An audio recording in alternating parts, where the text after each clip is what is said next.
Hey, welcome to session 5 in our study of the book of Philippians. Today we're going to talk about my favorite topic in the history of topics, and it is the good news of the gospel of Jesus Christ.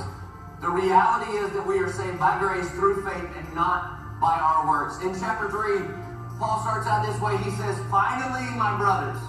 And here's what I love about the Apostle Paul. You know that he's a preacher, because even though he says the word finally, he's only halfway done with his message. He says, "Finally, my brothers, rejoice in the Lord." This is one of the 14 times that Paul uses the word joy or rejoice. And joy is a noun. Joy is found in Jesus. So pay attention to this. If you have Jesus, you have joy. Rejoice is the verb. It's just stirring up that joy that already exists in you. Paul goes on to say, "To write the same things to you is no trouble to me and is safe for you." And then he gives this warning. He says, "Look out for the dogs. Look out for the evildoers. Look out for those who mutilate the flesh." Now, the word dogs in the first century was a pejorative. It was a negative term to describe people outside of the faith.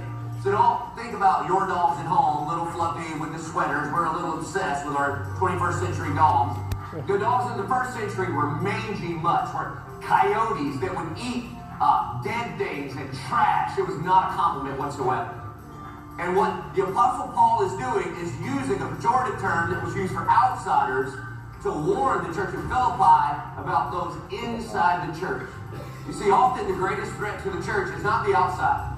The church has done pretty well against outside threats, but it's the threat from the insiders. It was a group of legalists who had come in.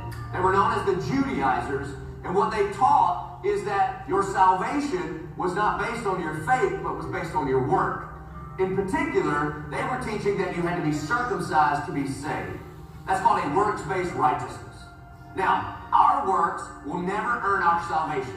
When we get saved, the Bible teaches us in many places, Ephesians chapter 2, that we are saved to good works, but we are not saved by our works. That our works are a result of our salvation, not a prerequisite.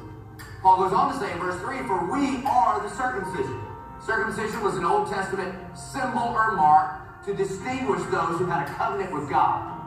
And Paul is reminding the church at Philippi, for those who believe, like Abraham believed, then we are the children of faith. He said those who